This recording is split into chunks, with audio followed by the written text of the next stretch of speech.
with the podcast. I was telling Ed that the goal of the podcast is to help aspiring entrepreneurs demystify the process of entrepreneurship and help them get new business ideas off the ground. So one of our primary aims is to show you that although the idea is important for a new venture, the execution is so much more important, and that it's really helpful to hear from people like Ed to to see how someone like him would think through executing these ideas. So it's behind the scenes here. It's not going to be part of the podcast. You get that little tidbit for seeing the Facebook Live. If you guys are ready, we can get into the episode. Sounds great. Let's do it. I'm Chris Justin. And I'm Ethan Janney. In today's episode, we have Ed Vincent. He is an entrepreneur with over 25 years business, technology, and management experience, including 6 years banking and valuation experience. He founded an e-commerce business in 1999, which was sold to a competitor in 2001. He's a repeat founder, including the businesses Simply Engage, My Producer, and Predict Ventures. He is currently the founder and CEO of Festival Pass. Ed, welcome to Run With It. Hey guys, how are you? Thank you. Glad to be here. We are very glad to have you. It's not often that we have someone with such an illustrious career and varied background on the episode on our podcast.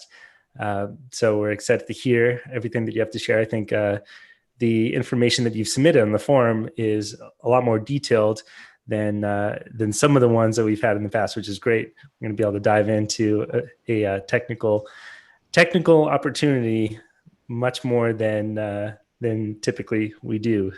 So let's do it. Hopefully I didn't go too far. Well, we'll pull you back, and you'll have to dumb it down for folks like me and Ethan. Ethan's, he went too far. Yeah, he's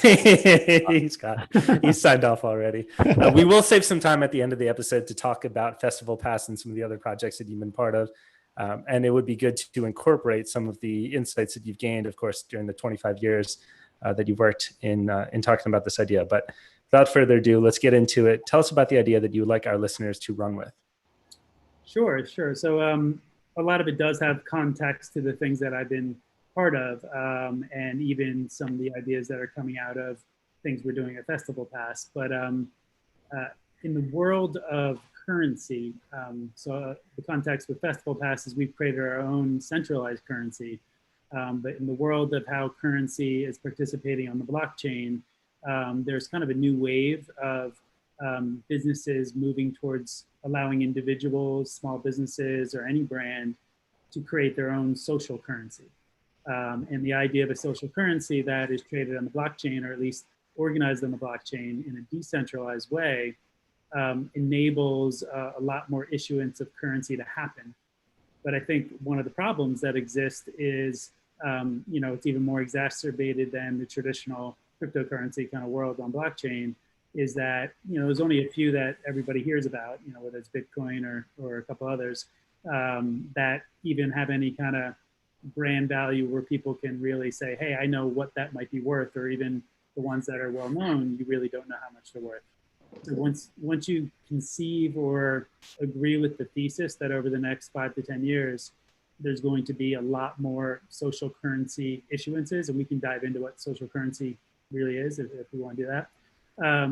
The only way people can actually have any ability to understand it or know it, or have any ability to trade it, is to somehow provide an exchange where they can do so, and somehow have the exchange provide more information that allows people to somewhat value those. And it's akin to what happened hundreds or dozens of years ago, decades ago, in traditional financial exchanges. It's what then moved into the world of ad exchanges. So at the end of the day, an exchange really is just supply and demand for some kind of valued item. And I think it's kind of interesting to see, as all of these social currencies may be created into the future, is how will they be traded, and how will people try to value them?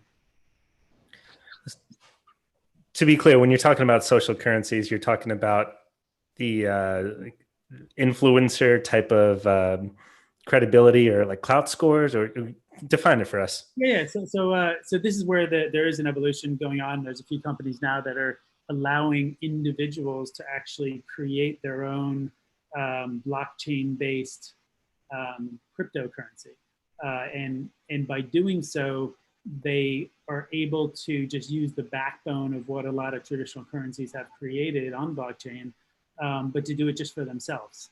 So, I might say, hey, I'm going to create the Ed coin, and the Ed coin is only valuable when I initially issue it because, let's say, I provide some value redemption. And I say, well, anybody that has 1,000 Ed coin can schedule a 30-minute meeting with me, and therefore, there's some value exchange for what I'm providing for that. Or, if you have 10,000 Ed coin, I'll promote you in, a Facebook post that I might put up or an Instagram post, but there's some kind of reason for it. Or in general, they might just say, hey, somehow if the Ed coin in the future could be attached to some business Ed owns part of, then maybe there's some future value to what that Ed coin could be if it's attached to something he does. So take that concept and, I'm not a traditional influencer, but apply that to every music artist, every athlete, every person on Instagram with 100,000 followers, every small business. If it's a small coffee shop in Minnesota and they have, coffee X currency, the reality is to the outside world, it's never going to be, the size of a Bitcoin, but it becomes some kind of currency that can be traded for value within coffee brand X. But the hard part is when you have thousands upon thousands upon thousands of mini currencies, there's really no way for somebody in Alaska to say I might value that Minnesota-based coffee currency. So basically, the first thing that comes to mind, I'm trying to think about the most basic format and kind of how currency is evolving and how it plays a role in what we're talking about today. So basic idea, Disney dollars, right? You go to Disney World and you buy these Disney dollars and you can spend them. Or I go to a carnival and I buy these tickets. I can get a beer and a soda and a hot dog or whatever, a certain amount of tickets. And so like we're just digitizing these basically type of things. And you're saying that, there's not only going to be a market to use them, but maybe to exchange them. Okay, I've got $2 Disney. I'll give you $2 Disney for, 2 carnival tickets, to buy a hot dog at the carnival or something. Is that kind of like the evolution if I take it from real world non-crypto stuff into the crypto and digital? Yeah, I think you can do that. And the difference between the two is that when you have a direct mark to mark of what that valuation is, meaning it's $2 Disney, you know exactly what those $2 Disney are valued for. Mm-hmm. And the bank in that scenario is a centralized bank, just like the US dollar has a centralized bank. So therefore, if Disney decides that $2 Disney gets you a hot dog, but a year later they say, well, you know what, $2 Disney only gets you a bag of peanuts, it's worth a half a hot dog, they're controlling that currency fluctuation. Mm-hmm. Whereas once any kind of social currency or blockchain-based currency gets put out on the blockchain in a decentralized way, the ecosystem, the decentralized environment is what controls the value of that. Got it. This is kind of reminding me of, and I'm not, maybe Chris knows a little bit more about me about this, but like kind of airline points and, credit card miles and things like that, how some people get into, we actually had a previous guest who had a business that was around, keeping track of all your points and putting them together and how you combine them and things like this. Yeah, so just think of that concept, but think of it applying to individuals as well, or applying to people with following on social media, or applying to a small business, as opposed to, being a big airline points program or something else. Got it. I want to back up to a question about the how you think about the I guess the societal effects of valuing people's time and attention using something like this. Like there's something to in my mind at least, and I didn't want to color your answer too much, but there's something lost when you value things so discreetly, when you commodify someone's time in that way, and people may say that you're selling out, or you'll just go to the highest bidder because it is a commodity. If someone has 10,000 ed coins and they can buy your Facebook post, what do you say to that? Well, I think what this concept does, and again, it may be overly technical for the type of conversation we're having, but by moving it to a decentralized environment like the blockchain, it almost puts the power back into the society, as the power of me, who would be the centralized force in that value, because the society then is able to say, is Ed's half hour of Ed's time or Ed's Facebook post actually worth the 1,000 he says it is, or is it now only worth 10? Right, because there's an exchange value, and then there'll also be different currencies which will be more volatile, right? Because they're not traded as much, and the price kind of jumps up and down depending on what goes on, and then there'd be more ones that are more stable, just like actual currencies that we see nowadays. Yeah, and I also was trying to think through it in the sense of, have you guys ever been to like a car buying website where they say, hey, a used, 2015 Jeep, we're selling it for $20,000, but it's actually $3,000 less than book value or something like that, or it basically gives a range of, hey, this is really a good deal because with all the data we have, it's actually worth 22,000, but we're selling it for 20, therefore it's a good deal. So with that, having that environment kind of influences the traders of that car on whether or not they're going to buy the car. Of course, it has to meet all the other criteria, but likely somebody's not going to pay $24,000 for something that the website itself is saying is only worth 22, unless it has something interesting to them and specifically only to them. The other question that comes to mind for me is when you talk about, let's say we were creating AdCoin, I can't imagine that you would put all 24 hours of your available day onto. We could talk about Chris Coin too if we want to. Well, Chris Coin is. We're not talking about how valuable Ed is all day. Yeah, I mean, you may as well just get rid of that or kick that down. But yeah, Person Coin.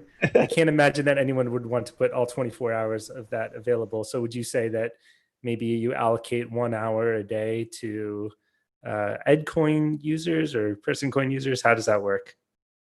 Yeah, so at the end of the day, regardless of how Ed controls or provides the value exchange for his currency, the currency is still out there in the marketplace. So as Ed or Chris change how they offer something. Oh, we got Ed talking about himself in the third person. I feel like I'm on a Seinfeld episode. Anyway, but at the end of the day, it's kind of what I'm trying to figure out and trying to have people think through. And I don't have the answer. Otherwise, I would be presenting this differently. I really just kind of came up with this earlier today when I was trying to think through some ideas. But the course of it is I do see social currency actually moving to be something that's going to happen very often as we go forth and go forward. The problem is everything we're talking about is how do we solve this problem? How do we know if Chris Coin is worth what it is? How do we know if Meek Mill Coin is worth what it is? How do we know, I got to be worth more than Meek Mill. Come on, Meek Mill Coin. He's only got 20 million Instagram followers. Yeah, I know. Yeah, I guess the reason I bring that question up is because I don't want to sell my 2 a.m. to 3 a.m. time slot to the highest bidder just because they have access to Chris Coin. There would be some constraints under which I would want to offer my time on the marketplace. Right. And it's not just about time though, too. It's like, people can offer their own, that's what I'm guessing, right? It's products and services or, whatever people want to put out there. Is that how you see it kind of?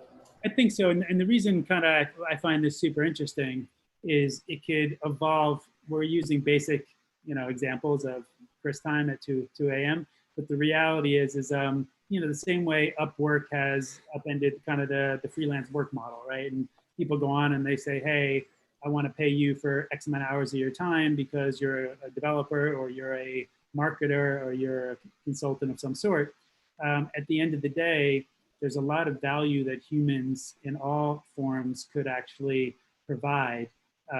And there are things people do that end up creating micro value on a local level. And the question is how can there be a marketplace that kind of aggregates some of those micro values into something more substantial if aggregated together? So can we get into a little bit of how we might get started on this? Would this be something that you think would need to start with venture capital, or could it be something somebody could bootstrap? Yeah, I mean, I think the concept can be bootstrapped in some level. Of course, you need some technical prowess to be able to develop some kind of overlaying exchange. There are many companies out there that are doing the issuing of the social currency, so you wouldn't have to participate in that capacity. I really think it's about the aggregation of the individuals that are issuing. And I can give you some context of something we are going to be doing at Festival Pass on a small level, but it kind of brought up the idea of, well, what can happen in society as a whole? So, you know, we're ultimately at some point going to issue a festival coin, which will allow that coin to be valued against a credit on Festival Pass. So credits on Festival Pass is a centralized currency that we control the value of. And those credits can be used to buy tickets to go to live shows. But when we offer a festival coin, it will be a crypto coin on a decentralized marketplace. So that will have some value that we control against our credit system. However, a lot of our music venues and our festival partners, we're going to provide within the Festival Pass platform, each one of those thousands of different venues and festivals to issue their own coin. So that's like the beginning of this process, is that we might have a few thousand different coin in our mini ecosystem as it relates to festivals and live events, where if it's, you know, I know you guys were saying where you're from. I don't know what local music venues exist in either, you know, Chicago or other spots. Rosemont Horizon. It's called My Horizon? Rosemont Horizon is in Chicago. I think they may have changed the name by now, but last time I checked. So let's say Rosemont Horizon issued their own coin through Festival Pass. That coin can be valued when you're at Rosemont itself. You can redeem it for drinks. You can get it for, you know, tickets directly to the show, or you can also exchange it for Festival Pass credits and use it elsewhere if you wanted to. So that's kind of a basic ecosystem that we're going to be moving towards anyway. It's a little easier to control in the mindset of our kind of mini exchange. But that's what brought upon some of the concepts and ideas that said, well, hey, how does this work globally outside of our world? For the listener, can we back up? And I realize some of this may be rudimentary blockchain explanations for you at this point, but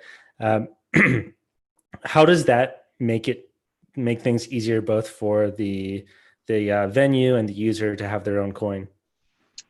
Yeah, so there's two things, right? So one is maybe it's easiest to go forth with something I was sharing earlier that's super helpful to understand. It's a lot of people, I think of blockchain as a hard to understand concept, but there's really one basic premise that kind of solves for understanding. You know, there's nuances across the board, but the basic understanding of what it is that there's not a centralized place of management, and it's either on the blockchain is decentralized, meaning there's no one governmental authority that can change that currency value. And in the regular world of money, or in the world of points, there is a centralized governance, right? So just understanding those two things make the understanding of the blockchain a lot easier. Yeah. I'm just curious, was that the first business you sold in 2001, or had you sold businesses before then? That was the first. Yes, I was a banker up until 19. Yeah. So having done, you've been in business for that long and buying, starting and selling companies, and I'm curious if and you've been investing, and I'm curious of your perspective on like trends and, how people see trends and they jump on trends, and sometimes it's a total bust and sometimes like it goes somewhere. I mean, clearly you've had some successes in that. Um, can you point out any failures in terms of trends you thought were going to go somewhere and they didn't, or just like a way of thinking about, should I jump on this trend or leave it be or wait or something? Yeah. Yeah, no, I think that's a great question, right? And often what happens, at least from my experience in the technical space, is that sometimes things come about too early. I don't want to use all the old case studies of the world, but back in the day of the fax machine, it was like before it existed, the idea of it was around for decades. But until everybody was interconnected and actually could enable a fax machine to happen, you could never have a fax machine. Right. Yeah. It just things go on and on like that throughout history. So even in things like blockchain, and I think that was kind of one of your thoughts and your references, is it's been around now for 5 to 10 years, and there's only certain things it's actually been applied to. And a lot of people in the blockchain space say, is it a solution in search of a problem or a problem in search of a solution? And I agree sometimes in it, there's so many things that you shouldn't apply blockchain to because it is unnecessary. And a lot of people try to apply blockchain to things because it's a buzzword. It makes it sound like it's a trend. It makes it sound like what it is. And back in '99, when I had my first company, you guys are probably too young to remember, but every company in the world just put .com on the back of the name of the company, because that increased the valuation because it was a trend, meaning they were savvy in the internet. And of course, that silly notion went away over time, because it wasn't just about simply being on the internet. It was how do you use the internet to actually facilitate your business. By the way, Ed, you do not look old enough to have started and sold a company by 2001. So we'll just leave it at that. I'm not going to ask how old you are. I think we're probably also don't look as young as we aren't as young as we look. I don't know. I appreciate that. The hat's covering all the gray. But yes, I agree with you.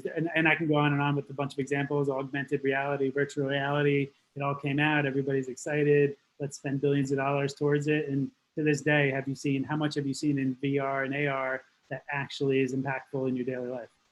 Yeah. Well, I think one of the interesting things with blockchain that's happening right now that could be a tipping point in terms of increased adoption is the U.S. government's printing of fiat currency.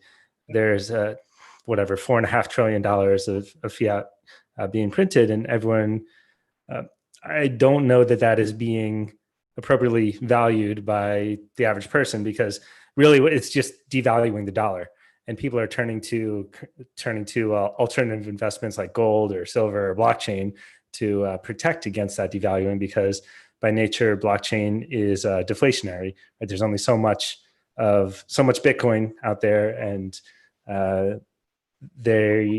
you can't just print more like you can for fiat currency. So it seems like there will be more of an opportunity going forward. How do you think about what's happening right now from the pandemic and monetary printing and all of that in terms of this idea? Yeah, so I think it goes back to kind of the original notion that I think people are going to move to other forms of social currency that are not necessarily as monumentally changing as trying to pen the US dollar for something like Bitcoin or something else. There, you see it in a lot of other governments that don't have the power and value of the US dollar, obviously participating more and more in the cryptocurrency world. What's going to be hard just for that industry in general is governments will fight back as much as they can against it, because in the reality is when you lose the power of the financial strength, you lose your power in the world, right? So our and this is we can move right into a political discussion, but the country that has the most money can build the best military, can build the best, resources, and ultimately ends up in a more powerful position throughout the world. Hence, while for decades there will be continuously be a pushback against removing the central authority of money and allowing it to be decentralized as a core traded currency for economics in general. It's so interesting to watch all these trends. Sorry, I didn't mean to interrupt. What were you saying? No, that's right. I'm just having been around for a while, as we've already established. You see different technological trends and resistances, and I find it fascinating to see how corporations and established players are able to resist certain things like this. Like, I remember when they first started putting chips in credit cards, and there was kind of like a big thing. People were walking around with, really intelligent people were walking around with tinfoil around their wallets, to make sure they're not being tracked and things like that. And yeah, it's kind of a movement against it, but sure enough, it's in there. You know what I mean? It's like the movement worked, and this is what it is. And pretty much everybody's walking around with a chip in their credit card now. And I can see that's just interesting to reflect on how governments are kind of pushing back, and how, crypto, it's kind of like the promise of the internet originally of, free information and everything's going to be, daisy fields and everything. And then we get this climate of misinformation. And yeah, crypto does have that sort of promise of decentralization, but it's going to be a struggle. Yeah, for sure. And I don't know who's to say what end is for the best, but it's. Yeah, and I think the conversation of just this business idea was it's more of a lighter form of that, right? So because Right. social currency isn't really trying to change the way governments and countries are run, it's more about how do we find other ways for individuals to have a liquidity, if you will, for some of the things that they do. Right. It's much harder to barter, a blog post for, an hour of time for somebody you don't know already, or to be able to barter some other form of value. So it's interesting to me to almost just have an overall exchange of social currency. Yeah. So if I can restate the one of the benefits of a platform like this, it would be currently if I wanted to buy a ticket to go see a festival, I would it would be I'm involved in the transaction, you're involved, and then the U.S. government is involved, because there's the trust factor that you have to have in place for the dollar. A coin like this would eliminate the U.S. government's involvement for that transaction. Is that another way of stating one of the benefits? Yeah, I think you can relate it to the fact that that is an outcome. So an outcome. It's not your primary motivation or anybody's. It's just, to me, it sounds like you're more on the fun side of it. It's like, oh, cool, we all got coins and we're going to trade them and things, right? Is that? But if you're going to trade it, like, you have to have some place to do it. Yeah, you have to have some place to do it. Yeah. So I know what Chris coin is worth, or Ethan coin is worth. Right. All right, let's get into the action set. Unless you want to take a different direction, Ethan. Just one more thing I wanted to check in on in terms of your perspective on, like, jumping on trends, quote unquote. It sounded to me like, from what you've seen, the thing to be aware of is, are you trying to use a tool just to use it, or do you actually have a good use for it, right? That's the thing to really reflect on. And it sounds like this business idea, one of the maybe positive of it is it's moving towards this, selling access to people who are mining for gold, right? It's like when you see a trend, it's almost like a gold rush. And can you create a business that, more takes advantage of, a lot of people are paying attention to it, and various coins are going to be valuable or not. But if you can create some sort of exchange, you're more meta to the kind of rush of the idea. Is that intentional, or would you agree that that's the kind of direction to go? I would agree that is part of it, right? So there is some movement towards this concept of social currency that will be managed on the blockchain. And the question is, well, what can we do with that? What can we do with that mad rush? And who knows what it will be today? Who knows what it will be in 10 years? But I love what you mentioned about trends. There are some trends that come and go, but I would say most of the trends that have had the most kind of presence or the most interests, they might just start slower and take more time to develop, but often they eventually go somewhere. And again, I think the AR VR conversation is one of those, right? So, I bet you if you asked all of us 5 years ago, would we be walking around with, Google glasses, or would we, all have an Oculus as a next door phone at home? We'd probably say, yeah, in 5 years we would, but do we? No. Right. But are there really a lot of really cool applications that are moving from machine-based AR sets to mobile devices that are now a little more powerful, that can be apportioned towards augmented reality? Right. Okay, action steps, Chris, go for it. Action steps. I'll turn it back to Ed here. I have to admit, this one seems like it's a big one to bite off. So it's a challenge, but where would you get started with this idea? What are some of the first things that you would do? Yeah, I think if it was somebody else trying to look at this, I think the first step is to try and understand what the social currency is, and then also what operators are actually issuing social currency. There's a group I know called Roll, ROLL. The website is Try Roll, that is doing that, and it's one we might partner with when we go forth on some of the stuff we're doing. But that's one. The second is try to understand uses, like identify what is the use case of who might want to actually issue their own currency. Is it every individual like us, or are we just being silly? Is it really only celebrities and artists and athletes that should do it? Or is it small businesses that should, forego their local punch card loyalty rewards, where you buy 9 coffees and get the 10 free, and move towards something that's more social currency based?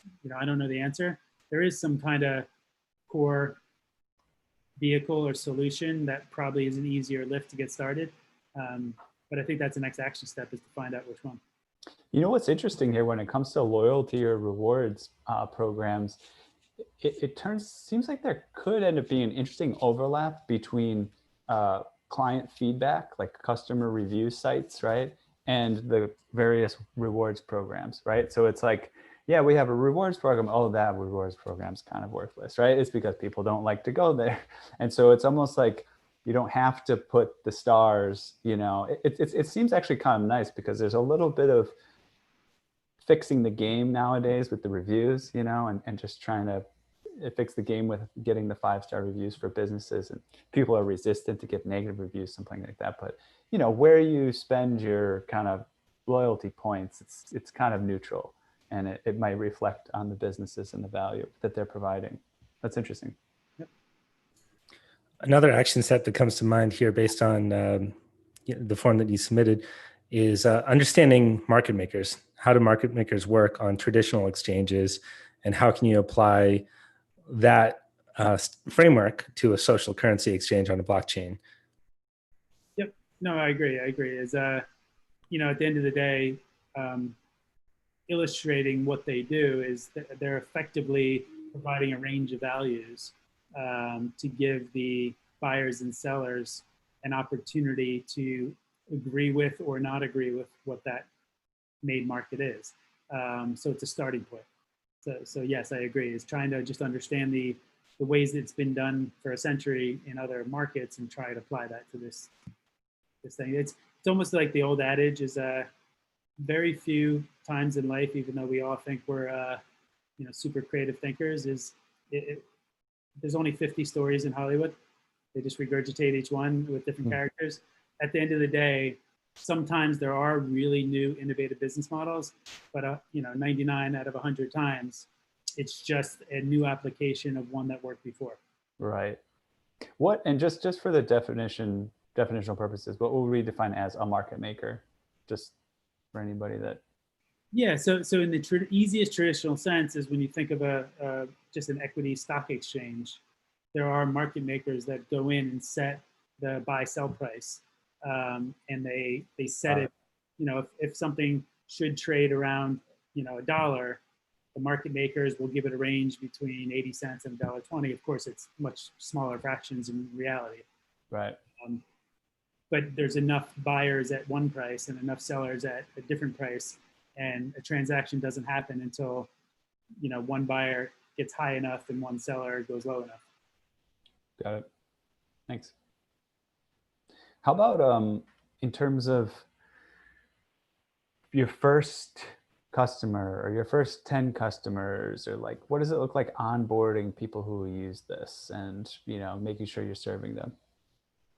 Sure. And I think what's kind of fun about businesses like this is a lot of it becomes self-serve because of the nature of it. Of course, the technology's got to be there, but in essence, unless the exchange itself breaks in some capacity and isn't fulfilling the desired outcome, is you're basically just providing the marketplace for two other individuals to transact themselves. So the answer on that capacity, right, is as you get your first set of customers, it's really just trying to get issuances to happen for some of these individual social currency issuers, if you will, and then providing some space where other people can come up with a value for them. Any ballparks on what you think somebody should have set aside or try to raise in order to just, give a meaningful start to something like this? That's always a hard question. I've in my experience, in my journey, it's been an idea with no money, and then just keep pushing it until you get to the next level. And then there's been other businesses where I've gone out and raised a couple $1 million before even getting started.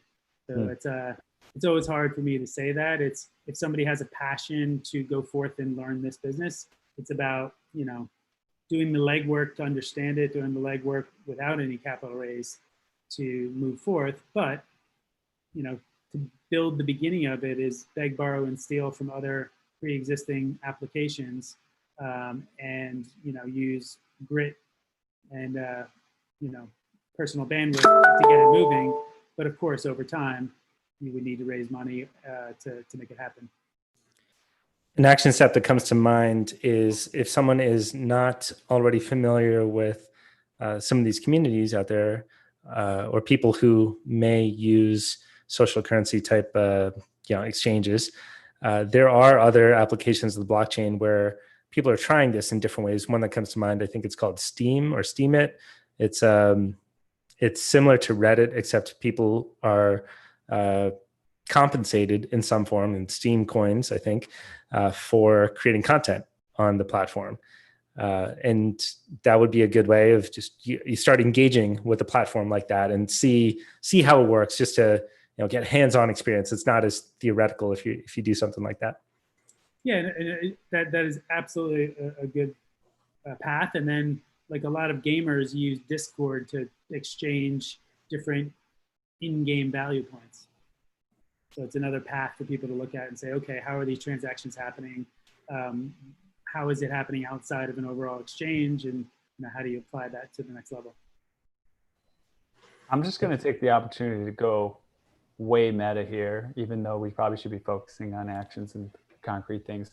Just again, as someone who's been an entrepreneur for several years and been in different projects, can you talk to us and the listeners just a tiny bit about the value of currency in general? Like, how do you look at money and the amount of money in your bank account? And, like, if there's a little, how much does that affect how someone feels about themselves versus if there's a lot? Any thoughts on things from your experience, just currency in general, how it affects us and how we use it? Yeah, I mean, I think that's a very profound kind of intellectual question about life and humanity, right? So is what do you value? What creates wealth? Is wealth love and family? Is wealth security? Is wealth just experiences? And what I found, being the old guy I am, as you were joking about before, is there's certain people value different things, right? And that's the beauty of life, is we're not all the same. So in that capacity, I've noticed millennials tend to value experiences over things.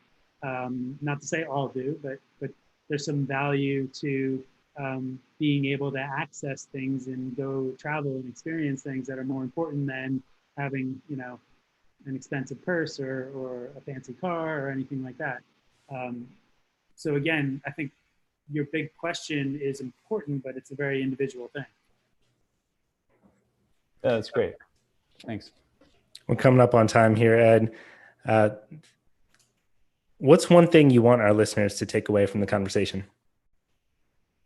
Sure, outside of going to Festival Pass and checking it out and joining, and Yeah, that can be your one thing. That can be your one thing. We have time for that in a few minutes. If you want to get we'll come back to that in a second. Or no, I just discourage somebody. I don't know, whatever you want to do there.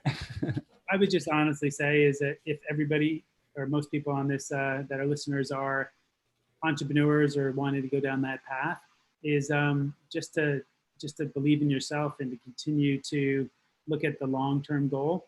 You know, in every business there has to be a pivot, but it really isn't pivot in the way that a lot of people talk about it. It's about just having more information along the way, and that the more information you have is allowing you to make better decisions along the path. And I know a lot of entrepreneurs early on kind of chase the shiny nickel, just saying, I have an idea, this is great. And a week later, hey, I have another idea, this is great. But I think the rabbit and the turtle analogy is, if the turtle just keeps going down the line and keeps plugging away at something, it will evolve over time to something better and better and better. And holding yourself accountable for small goals instead of big goals is how you win games.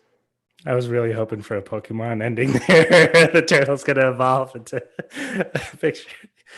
Anyway, thank you, Ed, so much for the conversation here. You've opened up a whole new world of opportunity, at least for me, and I'm sure for the listener out there. There's probably going to be a lot of research needed to get an idea like this off the ground, but hopefully we've given you enough action steps to get going on here. So to the listener who is on board with what Ed has shared here, take some action, follow through on the action steps that we've talked about and that were outlined in the show notes. Everyone who responds to us via email, update@runwithit.fm, will get access to a private Facebook group of action takers. And one lucky listener will earn a free mentoring session from Ed and potentially a business partnership on this idea, which is incredibly valuable given Ed's huge breadth of experience and insight into business opportunities that he's seen from both the VC perspective and an entrepreneur.